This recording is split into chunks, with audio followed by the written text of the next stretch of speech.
ನಾವು ಕಂಡಂಥ ಅಪ್ರತಿಮ ಮಾಜಿ ಮುಖ್ಯಮಂತ್ರಿಗಳು ಆದರ್ಶ ವ್ಯಕ್ತಿಯೂ ಆದ ದಿವಂಗತ ಕೆಂಗಲ್ ಹನುಮಂತಯ್ಯನವರ ಸಮಾಧಿ ಅನಾಥವಾಗಿರುವುದನ್ನು ಖಂಡಿಸಿ ಜಯ ಕರ್ನಾಟಕ ಜನಪರ ವೇದಿಕೆಯ ರಾಜ್ಯ ಸಲಹೆಗಾರರಾದ ಕುಮಾರಸ್ವಾಮಿಯವರು ಸುದ್ದಿಗೋಷ್ಠಿ ನಡೆಸಿದರು. ಗುರುವಾರ ಸುದ್ದಿಗೋಷ್ಠಿ ನಡೆಸಿ ಮಾತನಾಡಿದ ಕುಮಾರಸ್ವಾಮಿಯವರು, ಈ ಜಿಲ್ಲಾಡಳಿತದ ನಿರ್ಲಕ್ಷ್ಯದಿಂದ ಸ್ಮಾರಕವಾಗಬೇಕಿದ್ದ ಕೆಂಗಲ್ ಹನುಮಂತಯ್ಯನವರ ಸಮಾಧಿ ಅನಾಥವಾಗಿ ಬಿದ್ದಿದೆ. ಈ ಜಿಲ್ಲೆಯಿಂದ ಹಲವಾರು ಮಂದಿ ರಾಜಕೀಯಕ್ಕೆ ಹೋಗಿದ್ದರೂ ಇದರ ಬಗ್ಗೆ ಯಾರೂ ಗಮನ ಹರಿಸುತ್ತಿಲ್ಲ.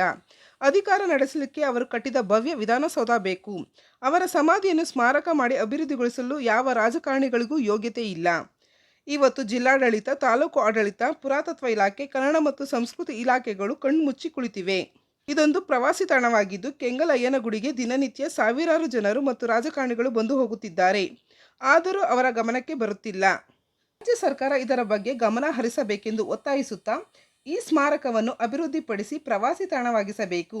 ಜಿಲ್ಲಾಧಿಕಾರಿಯಾಗಿ ರಾಮನಗರಕ್ಕೆ ಬಂದಿರುವ ಅಧಿಕಾರಿಗೆ ಇಲ್ಲಿನ ಕೆಂಗಲ್ ಹನುಮಂತಯ್ಯನವರ ಸ್ಮಾರಕದ ಬಗ್ಗೆ ತಿಳಿದಿಲ್ಲ. ಆದ್ದರಿಂದ ನಮ್ಮ ಹಿಂದಿನ ಮುಂದಿನ ಪೀಳಿಗೆಗೂ ಇವರ ಬಗ್ಗೆ ತಿಳಿಯಬೇಕಾದರೆ ಇವರ ಸ್ಮಾರಕವನ್ನು ಅಭಿವೃದ್ಧಿಪಡಿಸಬೇಕು. ದಿನನಿತ್ಯ ಇಲ್ಲಿ ಹೂವಿನಿಂದ ಅಲಂಕರಿಸಿ ಪೂಜೆ ಸಲ್ಲಿಸಬೇಕು. ಒಂದು ಭವ್ಯ ಪ್ರತಿಮೆ ಈ ಜಾಗದಲ್ಲಿ ನಿರ್ಮಾಣವಾಗಬೇಕು. ಸರ್ಕಾರ, ಜಿಲ್ಲಾಡಳಿತ ಮುಂದಾಗಬೇಕು.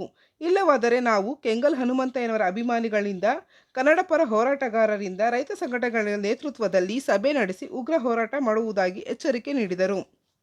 ಇದೇ ಸಂದರ್ಭದಲ್ಲಿ ಮಾತನಾಡಿದ ರಾಜ್ಯ ರೈತ ಸಂಘದ ಉಪಾಧ್ಯಕ್ಷರಾದ ಮಲ್ಲಯ್ಯನವರು, ಸ್ಮಾರಕದ ಬಳಿ ಶುಚಿತ್ವ ಇಲ್ಲದಿರುವುದು ವಿಷಾದನೀಯ. ಆಡಳಿತ ವರ್ಗ ಉದಾಸೀನ ತೋರುತ್ತಿರುವುದು ಸರಿಯಲ್ಲ. ಕೆಂಗಲ್ ಹನುಮಂತಯ್ಯನವರು ರಾಜ್ಯ ರಾಷ್ಟ್ರ ಕಂಡ ಮಹಾನಾಯಕರು. ಅವರು ವಿಧಾನಸೌಧ ಕಟ್ಟದೇ ಇದ್ದರೆ ಸಿದ್ದರಾಮಯ್ಯ ಎಲ್ಲಿ ಆಡಳಿತ ನಡೆಸುತ್ತಿದ್ದರು ಎಂದು ರಾಜ್ಯ ಸರ್ಕಾರದ ವಿರುದ್ಧ ವಾಗ್ದಾಳಿ ನಡೆಸಿದರು. ಒಟ್ಟಾರೆಯಾಗಿ ಕರ್ನಾಟಕದ ರಾಜಧಾನಿಯಲ್ಲಿ ನಿರ್ಮಾಣಗೊಂಡ ವಿಧಾನಸೌಧ ಇದೊಂದು ಬೃಹತ್ತಾದ, ಸುಂದರವಾದ ರಾಜ್ಯದ ಆಡಳಿತ ಕೇಂದ್ರ ಸ್ಥಾನ. ಇಂದಿಗೂ ಇದು ನಮ್ಮ ರಾಜ್ಯದ ಹೆಮ್ಮೆಯ ಪ್ರತೀಕವಾಗಿದೆ. ವಿಧಾನಸೌಧ ಹನುಮಂತಯ್ಯನವರ ಕನಸಿನ ಬಹು ಮುತ್ಸದ್ದಿಯಿಂದ ಬೆಳೆಸಿದ ಕೂಸು. ಇದು ಪರಿಪೂರ್ಣವಾಗಿ ಅವರ ಪರಿಕಲ್ಪನೆಯ ಸೌಧ. ಇಂತಹ ಸೌಧವನ್ನು ನಮ್ಮ ರಾಜ್ಯಕ್ಕೆ ನೀಡಿದ ಧೀಮಂತ ವ್ಯಕ್ತಿ, ರಾಜಕಾರಣಿಯ ಸಮಾಧಿ ಇಂದು ಅನಾಥವಾಗಿರುವುದು ಶೋಚನೀಯ.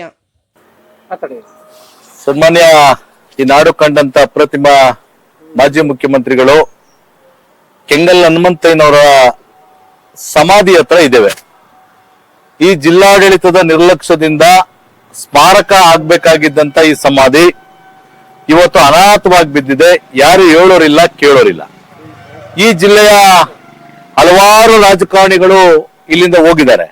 ಅಧಿಕಾರವನ್ನ ಮಾಡ್ಲಿಕ್ಕೆ ಕೆಂಗಲ್ ಹನುಮಂತಯ್ಯನವರು ಕಟ್ಟಿರ್ತಕ್ಕಂತ ವಿಧಾನಸೌಧ ಬೇಕು. ಆದ್ರೆ ಕೆಂಗಲ್ ಹನುಮಂತಯ್ಯನವರು ಸಮಾಧಿಯನ್ನ ಸ್ಮಾರಕ ಮಾಡಿ ಅಭಿವೃದ್ಧಿ ಮಾಡ್ಲಿಕ್ಕೆ ಯಾರಿಗೂ ಕೂಡ ಯೋಗ್ಯತೆ ಇಲ್ಲ. ಇವತ್ತು ಜಿಲ್ಲಾಡಳಿತ ಮತ್ತು ತಾಲೂಕು ಆಡಳಿತ, ಪುರಾತತ್ವ ಇಲಾಖೆ, ಕನ್ನಡ ಮತ್ತು ಸಂಸ್ಕೃತಿ ಇಲಾಖೆ ಎಲ್ಲವೂ ಕಣ್ಣು ಮುಚ್ಕೊಂಡು ಕೂತಿದ್ದಾವೆ. ಇದು ಪ್ರವಾಸಿ ತಾಣ. ದಿನನಿತ್ಯನೂ ಕೂಡ ಸಾವಿರಾರು ಜನ ಕೆಂಗಲ್ ಹನುಮಂತರಾಯನ ದೇವಸ್ಥಾನಕ್ಕೆ ಬಂದು ಹೋಗ್ತಾರೆ. ಹಲವಾರು ರಾಜಕಾರಣಿಗಳು ಬರ್ತಾರೆ.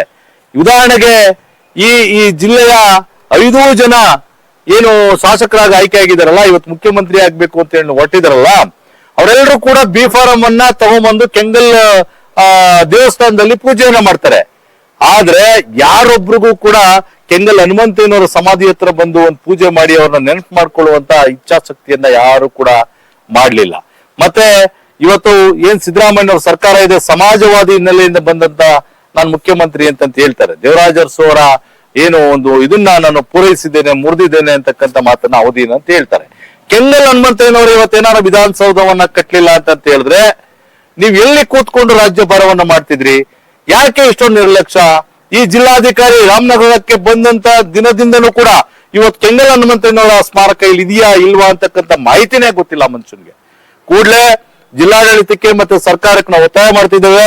ಇಲ್ಲಿ ಈ ಸ್ಮಾರಕವನ್ನ ಅಭಿವೃದ್ಧಿ ಪಡಿಸಿ ಪ್ರವಾಸಿ ತಾಣವಾಗಿ ಮಾಡಬೇಕು.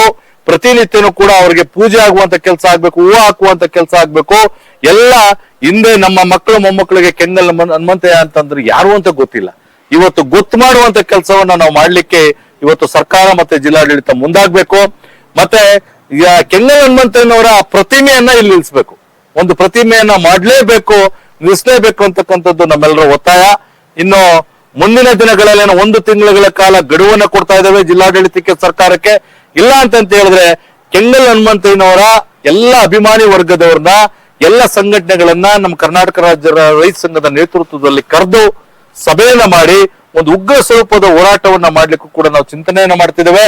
ಕೂಡಲೇ ಈ ಸರ್ಕಾರಕ್ಕೆ ಆಡಳಿತಕ್ಕೆ ನಾಚಿಕೆ ಮಾನ ಮರ್ಯಾದೆ ಇದ್ರೆ ಕೂಡಲೇ ನಮ್ಮ ಕೆಂಗಲ್ ಹನುಮಂತಯ್ಯನವರ ಸ್ಮಾರಕವನ್ನು ಅಭಿವೃದ್ಧಿ ಪಡಿಸಬೇಕು. ಅವರ ಗೆಸ್ಟ್ ಹೌಸ್ ಏನ್ ಬೆಳೆ ಬೆಳ್ಕೊಂಡು ನಿಂತಿದೆ ಆ ಗೆಸ್ಟ್ ಹೌಸ್ ಅನ್ನು ಕೂಡ ಆಧುನೀಕರಣ ಮಾಡಿ ಅವರ ನೆನಪಿಗೆ ಮುಂದಿನ ಪೀಳಿಗೆಗೂ ಕೂಡ ತೋರಿಸ್ಲಿಕ್ಕೆ ಅದನ್ನ ಇಡಬೇಕು ಅಂತ ಹೇಳಿ ಅವರು ಆದರ್ಶವಾದಂತ ವ್ಯಕ್ತಿ. ವಿಧಾನಸೌಧವನ್ನ ಕಟ್ಟಬೇಕಾದ್ರೆ ಆವತ್ತಿನ ವಿಧಾನಸೌಧವನ್ನ ಕಟ್ಟಲಿಕ್ಕೆ ಎಸ್ಟಿಮೇಟ್ ಮಾಡಿದ್ದು 80 ಲಕ್ಷದಿಂದ 90 ಲಕ್ಷ ಆಗತ್ತೆ ಅಂತೇಳಿ. ನಿಮ್ಗೆ ಗೊತ್ತಿದೆ ಅವತ್ತಿನ ಪರಿಸ್ಥಿತಿ, ಬೆಲೆಗಳೆಲ್ಲ ಏರಿಕೆ ಅದು. ಸುಮಾರು 1,20,00,000 ಆ ವಿಧಾನಸೌಧವನ್ನ ಕಟ್ಟಿ ಪೂರೈಸಬೇಕಾದ್ರೆ 1,20,00,000 ಆಗುತ್ತೆ. ಆಗೇನ್ ಮಾಡ್ತಾರೆ ಅವರ ವಿರೋಧ ಪಕ್ಷದ ಸಹಪಾಠಿಗಳು ಯಾರು ದೂರ ಕೊಡೋದಿಲ್ಲ, ಎಲ್ಲೋ ಗುಸು ಮಾತಾಡ್ಕೋತಾರೆ. ಎಲ್ಲೋ ಕೆಂಗಲ್ ಹನುಮಂತಯ್ಯನವರು 80-90 ಲಕ್ಷ ಆಯ್ತದೆ ಅಂತ ಹೇಳಿ 1,20 ಮಾಡಿದ್ದಾರೆ, ಏನಾರಿಲ್ಲ ಅವ್ಯವಹಾರ ಆಗಿದ್ಯಾ, ದುಡ್ಡು ಗಿಡ್ ಹೊಡೆದಿದಾರ ಅಂತ ಗುಸು ಮಾತಾಡ್ಕೊಂಡದನ್ನ ಅವ್ರ ಕಿವಿಗೆ ಬಿದ್ದಂತ ಸಂದರ್ಭದಲ್ಲಿ ಕೂಡಲೇ ರಾಜೀನಾಮೆಯನ್ನ ಕೊಟ್ಟು ತನಿಖೆಗೆ ಆದೇಶ ಮಾಡಿ ವಿಧಾನಸೌಧಕ್ಕೆ ಮೆಟ್ಲು ಕಾಲುನು ಹಾಕ್ತಾನೆ, ಮನೆಗೆ ಹೊರಟೋಗ್ತಾರೆ. ಇಂಥ ಆದರ್ಶಪ್ರಾಯವಾದಂತ ವ್ಯಕ್ತಿ ಇವತ್ತಿನ ದಿನಗಳಲ್ಲಿ ನಾವು ನೋಡ್ಲಿಕ್ಕೆ ಸಾಧ್ಯ ಇಲ್ಲ. ಇವತ್ತಿನ ಮುಖ್ಯಮಂತ್ರಿ ಉಪಮುಖ್ಯಮಂತ್ರಿಗಳ ಮೇಲೆ 100 ಹಗರಣಗಳು, 10 ಹಗರಣಗಳು, ಕೋಟ್ಯಾಂತರ ರೂಪಾಯಿ ಮೂಢ ಹಗರಣಗಳು ಇವೆಲ್ಲವೂ ಕೂಡ ಬಂದ್ರು ಕೂಡ ಯಾವುದೇ ಕಾರಣಕ್ಕೂ ನಾನು ರಾಜೀನಾಮೆ ಕೊಡೋದಿಲ್ಲ ಅಂತಕ್ಕಂಥ ಮೊಂಡತನ ಇರ್ತಕ್ಕಂಥ ಇವತ್ತಿನ ರಾಜಕಾರಣಿಗಳಿಗೂ ಹಿಂದೆ ಒಂದು ವಿಚಾರವನ್ನು ಸುಮ್ಮನೆ ಯಾರೋ ಮಾತಾಡ್ಕೊಂಡ್ರು ಅಂತೇಳಿ ರಾಜೀನಾಮೆಯನ್ನ ಕೊಟ್ಟು ಇವರೇ ಕಟ್ಟಿದಂತ ವಿಧಾನಸೌಧಕ್ಕೆ ಇವರೇ ಕಾಲಿಕ್ಕದಂತೆ ಓಟಂತ ಅಪರೂಪದ ರಾಜಕಾರಣಿ ಕೆಂಗಲ್ ಹನುಮಂತಯ್ಯನವರು. ಅಂತವರ ಸ್ಮಾರಕವನ್ನ ಈ ರೀತಿ ಬೆಳೆ ಬೆಳೆಸಿರುವಂತದ್ದು, ಈ ರೀತಿ ಅಧ್ವಾನ ಮಾಡಿರ್ತಕ್ಕಂಥದ್ದು ಈ ಜಿಲ್ಲಾಡಳಿತಕ್ಕೆ ರಾಜ್ಯ ಸರ್ಕಾರಕ್ಕೆ ಶೋಭೆ ತರುವಲ್ಲ. ಕೆಂಗಲ್ ಹನುಮಂತಯ್ಯನವರ ಸಮಾಧಿ ಹತ್ರ ಇದ್ದೀವಿ. ವಿಚಾರ ಏನಂತ ಹೇಳಿದ್ರೆ, ಇವತ್ತು ಅವತ್ತಿನ ದಿವಸ ಏನೋ ಇಲ್ಲಿ ಜನ ಸೇರ್ಕೊಂಡು ಸಮಾಧಿ ಕಟ್ಟಿದ್ರು, ಅದ್ರ ಬಗ್ಗೆ ಯಾವ ವ್ಯವಸ್ಥೆ ಶುಚಿತ್ವ ಇಲ್ಲದೆ ಇರ್ತಕ್ಕಂಥ ಇವತ್ತು ನೀನು ತಾಲೂಕು ಆಡಳಿತ ಇರ್ಬೋದು, ಜಿಲ್ಲಾಡಳಿತ ಇರ್ಬೋದು, ಏನು ಉದಾಸೀನ ಮಾಡ್ತಾ ಇದೆ, ಮರ್ತು ಬಿಟ್ಟಿದಾರ. ಸಂಬಂಧಪಟ್ಟಂತ ಏನು ಪುರಾತತ್ವ ಇಲಾಖೆ ಇರ್ಬೋದು, ಸಂಸ್ಕೃತಿ ಇಲಾಖೆ ಇರ್ಬೋದು, ಅವ್ರೇನು ಸತ್ತೋಗಿದಾವ ಅಂತಕ್ಕಂಥದ್ದು ವಿಚಾರ. ಯಾಕೆಂದ್ರೆ ಕೆಂಗಲ್ ಹನುಮಂತಯ್ಯನವರು ಈ ದೇಶ ಮತ್ತು ರಾಷ್ಟ್ರ ಕಂಡಂತ ಮಹಾನ್ ನಾಯಕರು.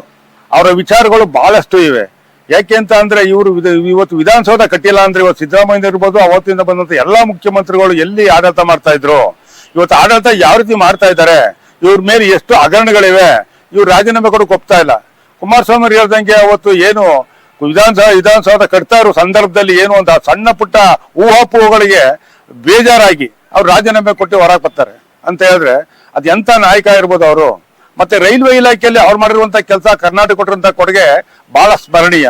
ಈ ಜಾಗ ಒಂದು ಪ್ರವಾಸಿ ತಾಣ, ಪ್ರವಾಸಿ ಜಾಗ ಇರ್ತಕ್ಕಂಥದ್ದು. ಬಹಳಷ್ಟು ಸಾವಿರಾರು ಜನ ದಿವಸ ಬರ್ತಾರೆ, ದಿವಸ ಹೋಗ್ತಾ ಇರ್ತಾರೆ. ಶನಿವಾರ ಅಂತೂ ನೋಡಕ್ಕಾಗಲ್ಲ. ಯಾಕೆಂದ್ರೆ ಕೆಂಗಲ್ ಹನುಮಂತಯ್ಯನವರು ವಾರಕ್ಕೊಂದ್ಸರಿ ಬಂದು ಇಲ್ಲೆಲ್ಲ ಪೂಜೆ ಗೀಜೆ ಮಾಡ್ತಾ ಇರ್ತಕ್ಕಂಥದ್ದು ಇದೆ. ಹಂಗಾಗಿ ಇದೊಂದು ಪ್ರವಾಸಿ ಜಾಗ ಮಾಡಬೇಕು, ದೊಡ್ಡ ಮಟ್ಟದಲ್ಲಿ ಇದು ಮಾಡಬೇಕು, ಸ್ಮಾರಕ ಮಾಡಬೇಕು. ಮತ್ತೆ ಅವರ ಸ್ಟ್ಯಾಚ್ಯೂ ಏನಿದೆ, ಪ್ರತಿಮೆಯನ್ನ ನಿಲ್ಲಿಸಿ ಇಲ್ಲಿ ಕೆಂಗಲ್ನಲ್ಲಿ ಅಥವಾ ಮುಂದೆ ಮೇನ್ ರೋಡ್ ನಲ್ಲಿ ನಿಲ್ಲಿಸಿ ಒಂದು ಜಾಗನ ಸರಿಯಾಗಿ ಸೂಕ್ತವಾದ ಜಾಗ ಇದೆ, ಇರೋ ಜಾಗದಲ್ಲಿ ಸೂಕ್ತವಾದ ವ್ಯವಸ್ಥೆ ಮಾಡಬೇಕು. ಯಾಕೆ ಅಂತ ಅಂದ್ರೆ ಕೆಂಗಲ್ ಹನುಮಂತಯ್ಯನವರು ನಮ್ಮ ಜಿಲ್ಲೆಯವರೇ ಆದ್ರೂ ಕೂಡ ಈ ರಾಷ್ಟ್ರ ಕಂಡಂತ ಒಬ್ಬ ಮಹಾನ್ ನಾಯಕ. ಹಂಗಾಗಿ ಅವರ ವಿಚಾರ ಏನಿದೆ ಇವತ್ತು ಉಳಿಬೇಕಾದ್ರೆ ಅವರ ಪ್ರತಿಮೆ ಇರಬೇಕು ಅಂತ ನಾವೆಲ್ಲ ಒತ್ತಾಯ ಮಾಡ್ತಾ ಇದ್ದೀವಿ.